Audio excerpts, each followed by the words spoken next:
Welcome back. Before we get into the measurement, I want you to look at this results. I've already laid and cut my front panels, and you can see how the circular patterns aligns perfectly. This didn't happen by accident. In today's video, I'm going to show you the measuring and the cutting process that lead to this perfect alignment. Now, let's get to work.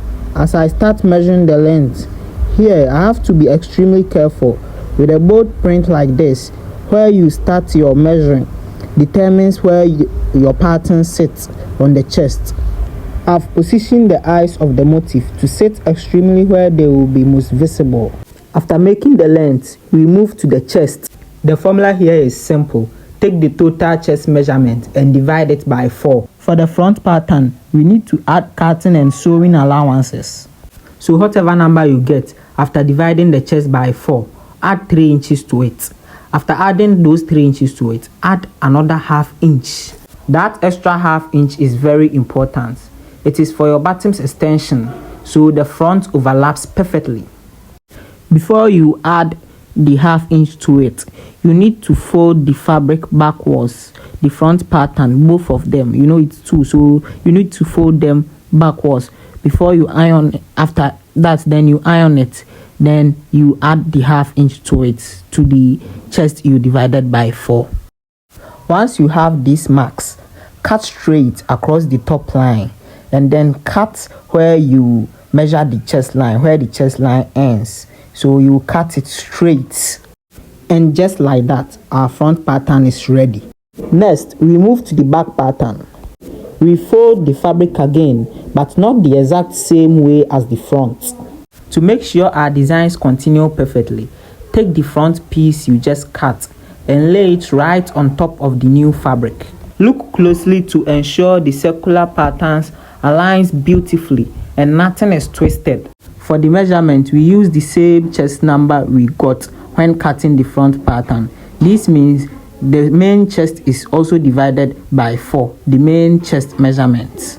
Remember, during the front pattern, we added ½ inch to the whole measurement, or to the chest divided by 4. But here, we will use just the chest divided by 4. We won't add any ½ inch to it because the back pattern doesn't need any bottom extension. Once it's lined up, it's time to iron.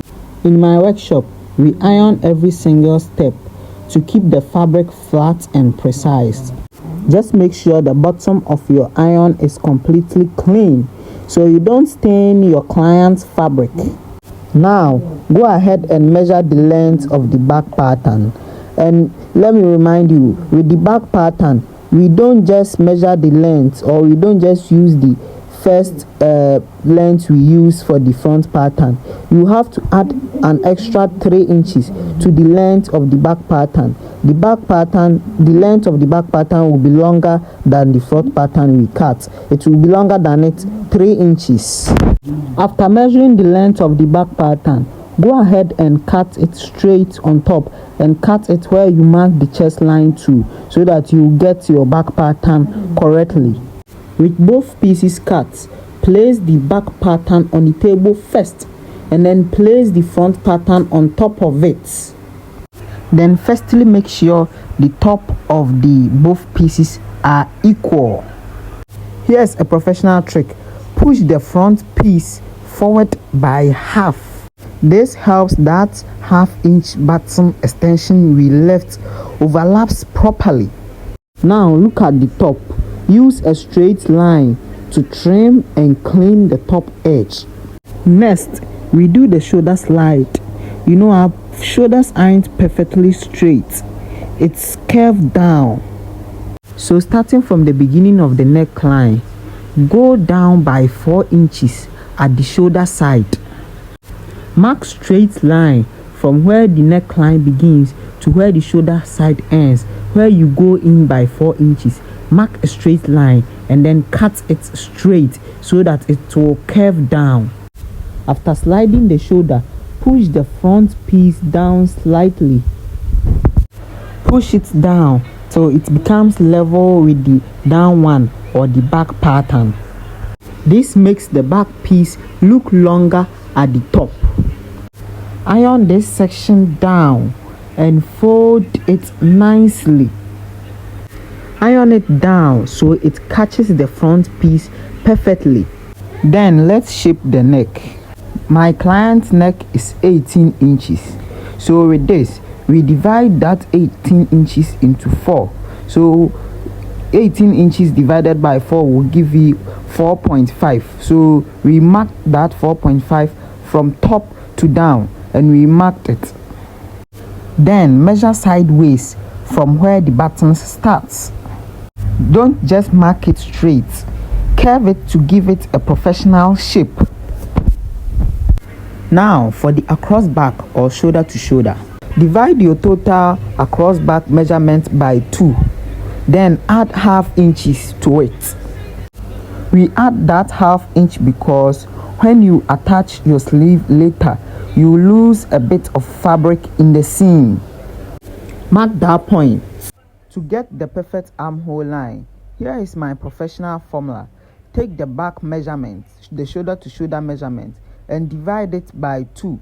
But you won't add the half inch you added, because the half inch was because of the hand you sew later or the sleeve you fix later. Always look at your client's body. If they have a big muscles, then you remain it by the across back divided by 2.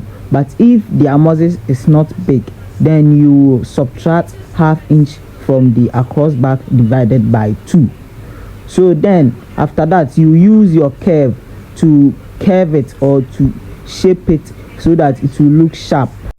After marking it with your armhole curve, you can mark from the armhole to the waist or to the waist of the person. You measure it so that you get a perfect measurement.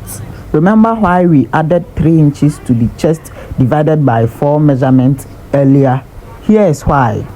If the client's chest is 40 inches, divided by 4 is 10.